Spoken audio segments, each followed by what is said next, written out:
Parte 1. La mejor historia jamás contada.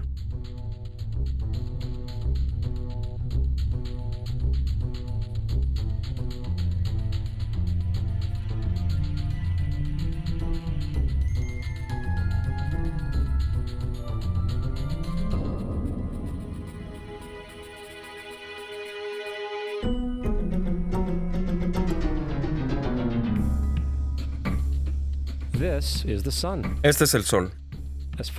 Desde hace unos 10.000 años antes de Cristo, la historia abunda de grabados y escrituras expresando el respeto y la adoración de los pueblos por este objeto.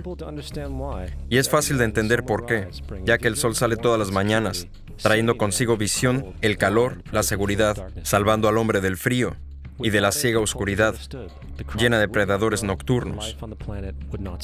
Los pueblos antiguos entendían que sin el Sol no hay ni cosechas ni la vida en el planeta como tal.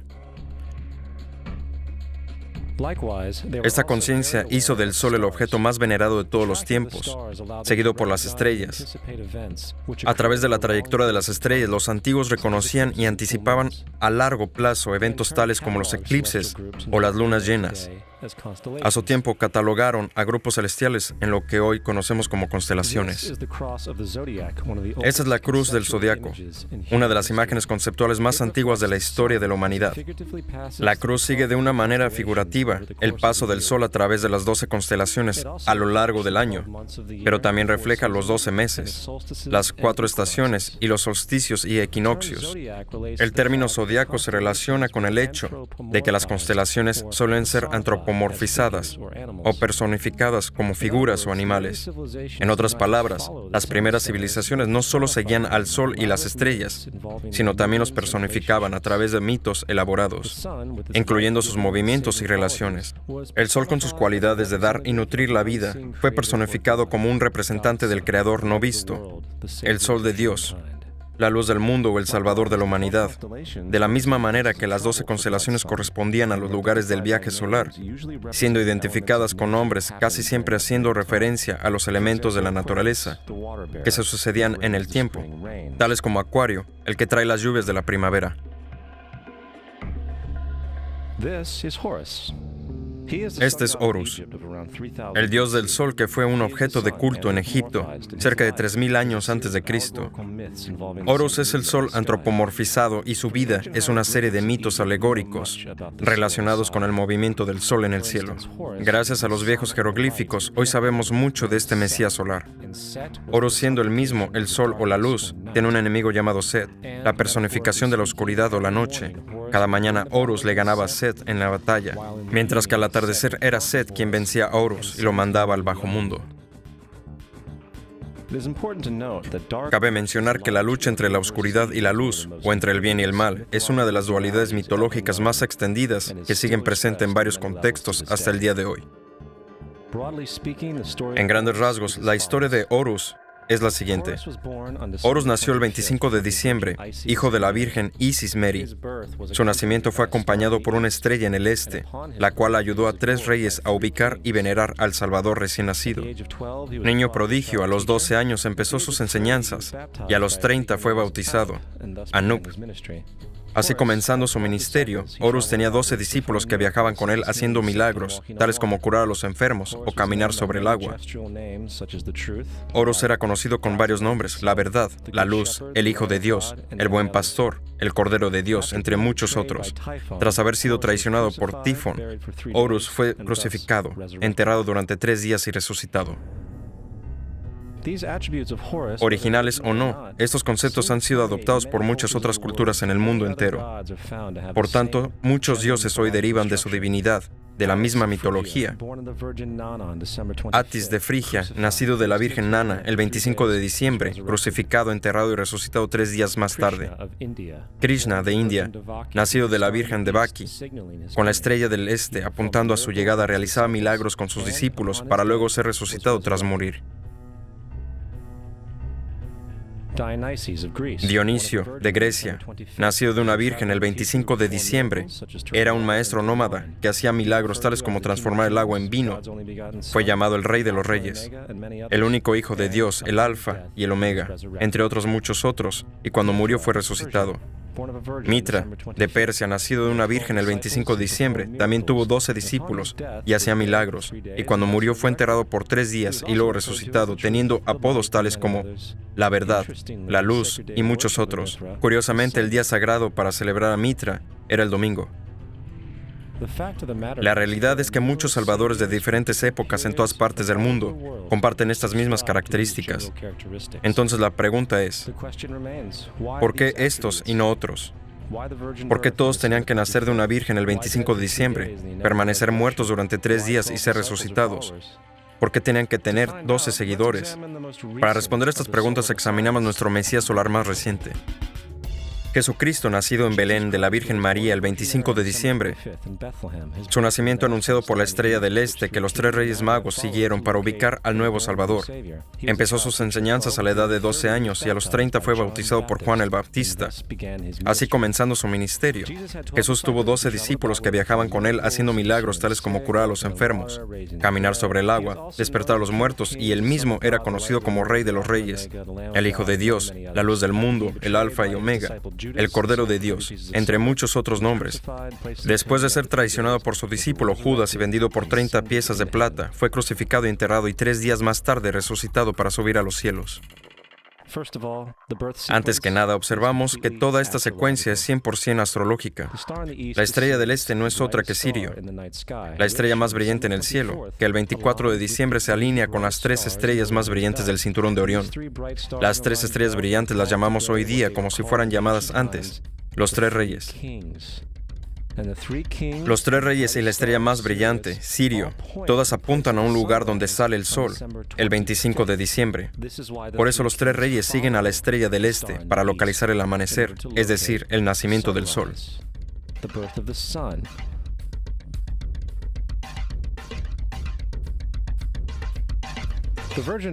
La Virgen María es la constelación de Virgo, lo que significa virgen en el latín. Virgo también se refiere a la casa del pan. Por lo tanto, la representación de Virgo es una virgen sosteniendo un puñado de trigo. La casa del pan es el símbolo del trigo, representando los meses de agosto y septiembre, el periodo de la cosecha. En realidad, Belén literalmente significa la casa del pan y hace referencia a la constelación Virgo, un lugar en el cielo, no en la tierra. Existe un otro fenómeno bien curioso que ocurre cerca del 25 de diciembre, en el solsticio de invierno. Del solsticio de verano al de invierno, los días se hacen más cortos y fríos. Mirando desde el hemisferio norte, el sol parece moverse hacia el sur, haciéndose cada vez más pequeño y escaso. Para los antiguos, el acortamiento de los días y el acabo de las cosechas, cuando se acercaba el solsticio de invierno, simbolizaba el proceso de morir. Era la muerte del sol. El 22 de diciembre el sol llega a su muerte, cuando tras desplazarse continuamente durante 6 meses, termina su trayecto en el lugar más bajo en el cielo. Ahora sucede algo curioso. El sol deja de moverse hacia el sur, por lo que parecen ser 3 días. Durante estos 3 días de descanso, el sol está en la vecindad de la constelación de la Cruz del Sur, o Crux. Después de esta pausa, el 25 de diciembre, el sol vuelve a moverse 1 grado, esta vez hacia el norte, anunciando con esto días más largos, más cálidos. En fin, la primavera. De ahí viene lo de morir en la cruz, estar muerto durante 3 días y luego nacer otra vez. Es por esto que Jesús y muchos otros dioses del sol comparten la crucifixión, los 3 días de muerte y el hecho de resucitar. Es el trayecto del sol mismo antes de tomar el rumbo hacia el hemisferio norte para traer la primavera y por tanto la salvación. Sin embargo, no se celebra la resurrección del sol hasta el equinoccio de primavera o Pascuas. Esto se debe al hecho de que solo entonces, cuando Él vence la malvada oscuridad, cuando los días se hacen más largos que las noches y aparecen las condiciones revitalizantes de la primavera. Ahora, el más obvio de todos los símbolos astrológicos acerca de Jesús son los 12 apóstoles. pues son simplemente 12 constelaciones del zodiaco, a través de las cuales viaja Jesús, es decir, el Sol. De hecho, el número 12 aparece muchas veces a lo largo de la Biblia.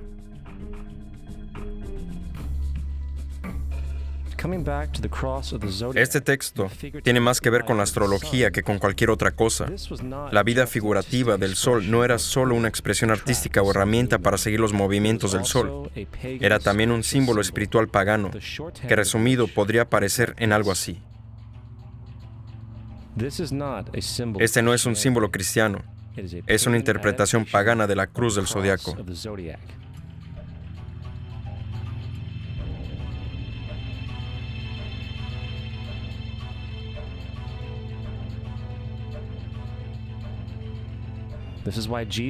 Es por eso que Jesús en las primeras artes secretas se mostraba con la cabeza sobre la cruz, debido a que Jesús es el Sol de Dios, la luz del mundo, el Salvador levantado, el que vendrá nuevamente, como lo hace cada mañana, la gloria de Dios, que defiende al mundo de la oscuridad, el que renace cada mañana y puede verse viniendo entre las nubes, alto en el cielo, con su corona de espinas o rayos solares. With his crown of thorns or sun rays.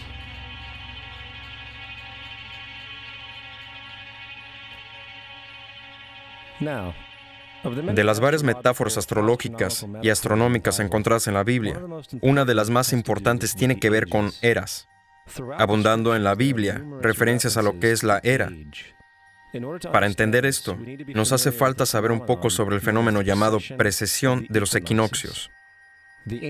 Los antiguos egipcios, así como culturas anteriores a ellos, reconocían que aproximadamente cada 2150 años, el amanecer en la mañana del equinoccio de primavera ocurre en un signo diferente del zodiaco. Esto tiene que ver con el lento movimiento angular que la Tierra mantiene mientras gira sobre su eje, y se llama precesión, porque las constelaciones van hacia atrás de forma opuesta al ciclo anual habitual. El tiempo que tarda la precesión en pasar por los 12 signos es aproximadamente de 25.765 años. A esto se le llama el Gran Año, un fenómeno del cual las sociedades antiguas eran muy conscientes, llamando al periodo de 2150 años una era. De 4300 a.C. a 2150 a.C. fue la era de Tauro, el toro. De 2150 a.C. al primero fue la era de Aries, el carnero. Y del primero después de Cristo al 2150 después de Cristo es la era de Piscis, en la que estamos hoy. Cerca del año 2150 entraremos en una nueva era, la de Acuario.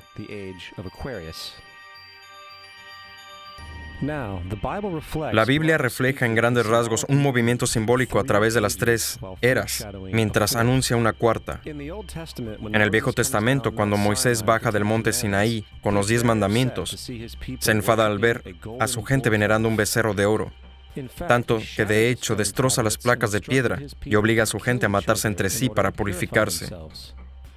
La mayoría de los especialistas bíblicos atribuyen esta ira al hecho de que los israelitas están dando culto a un ídolo falso, pero en realidad el becerro de oro es Tauro, mientras que Moisés representa la era de Aries.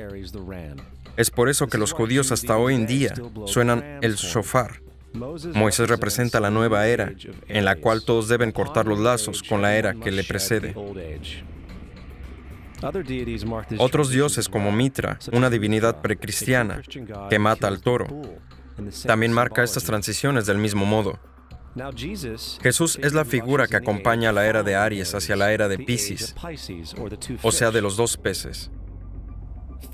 El simbolismo del pez abunda en el Nuevo Testamento, donde Jesús alimenta a 5,000 personas con pan y 2 peces. Cuando comienza su ministerio en Galilea, se hace amigo de 2 pescadores que le siguen. Y creo que todos hemos visto pegatinas con un símbolo de pez en muchos coches, aunque pocos saben lo que significa realmente. Se trata de un símbolo astrológico pagano del reino del Sol durante la era de Piscis. También el supuesto nacimiento de Jesús es esencialmente el comienzo de esta era. En Lucas 22:10, cuando a Jesús le preguntan sus discípulos dónde serían las próximas Pascuas cuando Él se haya ido, Jesús contesta: cuando entren a la ciudad, contemplen, ahí encontrarán un hombre sosteniendo un cántaro de agua. Síganlo a la casa donde entre. Este escrito es uno de los más reveladores de todas las referencias astrológicas en la Biblia. El hombre llevando el cántaro de agua es Acuario, el aguador, representado siempre como un hombre echando agua desde un cántaro, ya que simboliza la era que sigue a Piscis. Y cuando el sol de Dios, deje la era de Piscis, Jesús irá a casa de Acuario, ya que Acuario sigue a Piscis en la precesión de los equinoccios. Todo lo que Jesús está diciendo es que tras la era de Piscis vendrá la era de Acuario.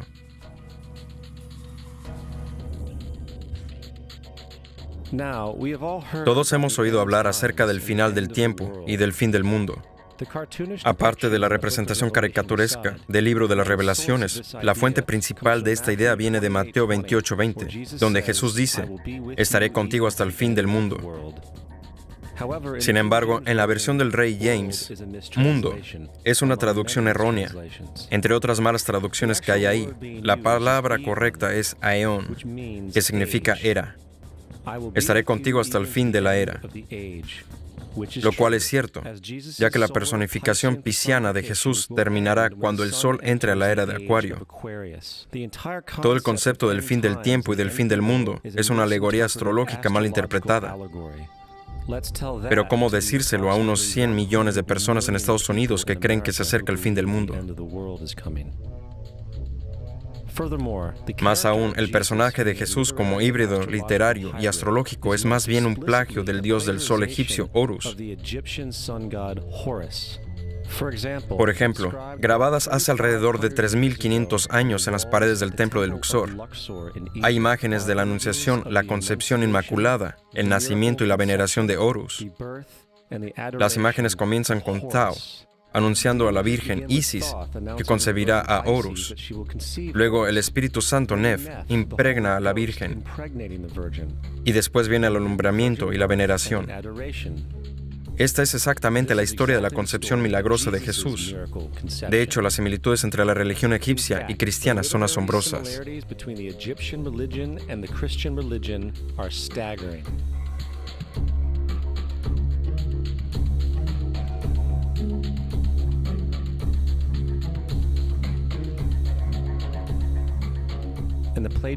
Y el plagio no termina ahí. La historia de Noé y el arca de Noé están copiadas textualmente de la tradición egipcia. El concepto de la gran inundación es algo muy presente en el mundo antiguo, con más de 200 declaraciones diferentes citadas en distintos periodos.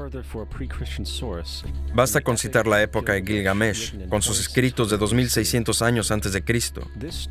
Esa historia habla de una gran inundación mandada por Dios, un arca que salvó animales e incluso el envío y el retorno de una paloma, todos iguales que en la historia bíblica, junto con muchas otras similitudes. También la historia de Moisés es un plagio. Cuando Moisés nació, se dijo que fue puesto en un canasto y dejado flotando en un río para evitar el infanticidio.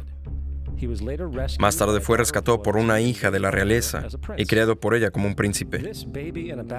Esta historia de un bebé en un canasto es una copia del mito de Sargón de Akkad, que data alrededor de 2250 a.C. Sargón también fue puesto en un canasto al nacer para evitar infanticidio y fue dejado flotando en un río para acabar rescatado y criado por Aki, una comadrona de la realeza.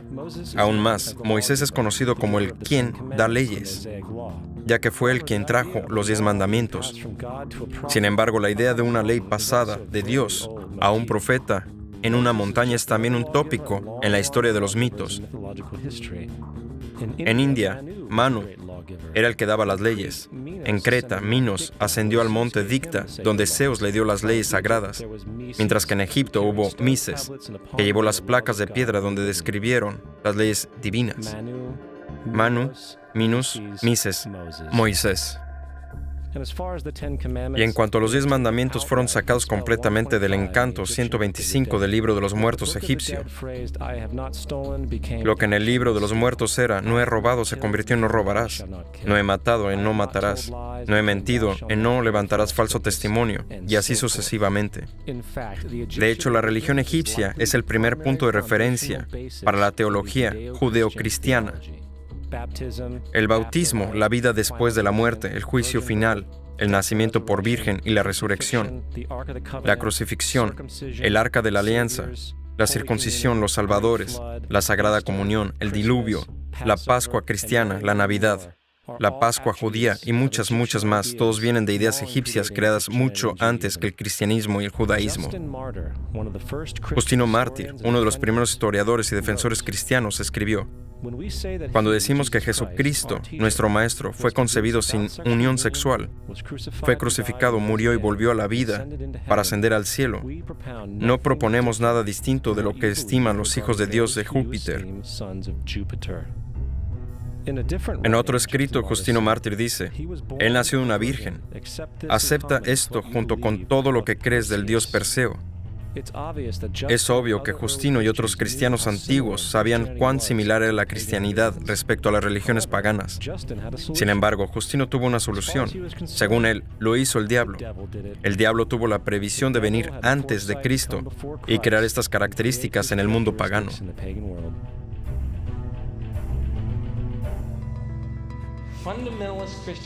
La cristianidad fundamentalista es algo fascinante. Esa gente cree que el mundo se creó hace 12,000 años.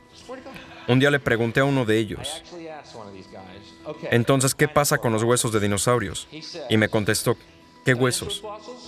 Dios los puso ahí para probar nuestra fe.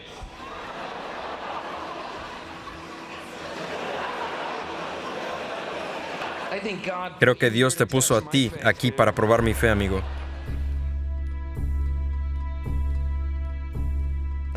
La Biblia no es nada más que un híbrido literario astroteológico, como casi todos los mitos religiosos anteriores. De hecho, el tema de transferencia de atributos de un personaje a otro se puede encontrar en la Biblia misma. En el Viejo Testamento, esta es la historia de José. José fue un prototipo de Jesús. José tuvo un nacimiento milagroso. Jesús tuvo un nacimiento milagroso. José tenía 12 hermanos. Jesús tenía 12 discípulos. José fue vendido por 20 piezas de plata. Jesús fue vendido por 30. El hermano Judá sugirió la venta de José. El discípulo Judas sugirió la venta de Jesús. José comenzó su trabajo a la edad de 30 años, igual que lo hizo Jesús. Los paralelismos no paran ahí. ¿Y no habrá alguna referencia histórica no bíblica de una persona llamada Jesús, hijo de María, que viajaba con 12 seguidores curando gente y demás? Hay numerosos historiadores que vivieron en la zona del Mediterráneo, ya sea durante o pronto después de la supuesta vida de Jesús. ¿Cuántos de ellos hablan de él? Ninguno. Sin embargo, para ser justos, no significa que defensores del Jesús histórico no hayan sostenido lo contrario. Plinio el joven Suetonio y Tácito son los primeros 3. Cada una de sus menciones consisten en solo unas pocas oraciones, en el mejor caso, y solo se refieren al Christus, o sea, al Cristo, que de hecho no es un nombre, sino un título que significa el elegido. La cuarta fuente es Josefo, y hace cientos de años fue comprobado que se trata de una falsificación. Lamentablemente, aún hoy se le cita como cierta. Es de suponer que un tipo que se levantó de los muertos y ascendió al cielo delante de todo el mundo y realizó la cantidad de milagros que se le atribuyen, hubiese cobrado más presencia en el registro histórico. No lo hizo porque, una vez examinadas las pruebas, hay una probabilidad muy alta que la figura conocida como Jesús ni siquiera existió. La religión cristiana es una parodia de la adoración del sol, en la cual pusieron a un hombre llamado Cristo en el lugar del sol, y lo adoran como originalmente adoraron al sol. Thomas Paine, 1737-1809. No queremos ser crueles, pero sí justos. No queremos causar sentimientos dolorosos, pero sí queremos ser académicamente correctos en lo que entendemos y sabemos como cierto. La cristianidad no está basada en verdades, sino es nada más que una historia romana desarrollada con fines políticos. developed politically. La realidad es que Jesús fue una deidad solar de la secta cristiana gnóstica, y como todos los otros dioses paganos, es una figura mítica. Fue el sistema político el que se buscó desarrollar la figura de Jesús para controlar la gente. Por el 325 después de Cristo en Roma, el emperador Constantino convocó al Consejo de Nicea. Fue durante esta reunión que las doctrinas cristianas políticamente motivadas fueron establecidas y donde empezó la larga historia de derramamiento de sangre cristiano y del fraude espiritual.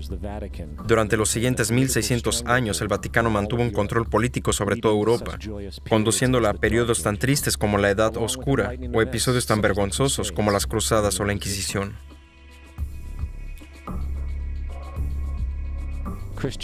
La cristianidad, junto con todos los demás sistemas de creencias teístas, es un fraude que tiene por finalidad separar a las especies de su entorno natural y del mismo modo a nosotros entre sí. Apoyando la ciega sumisión a la autoridad, reduce la responsabilidad humana al hecho de que Dios lo controla todo, pudiendo así justificar crímenes horribles en nombre de la búsqueda divina. Peor aún, otorga más poder a los que conocen la verdad, pero utilizan el mito con el fin de manipular y controlar a las sociedades. El mito religioso es el mecanismo más poderoso jamás creado y sirve como terreno psicológico donde pueden prosperar otros mitos.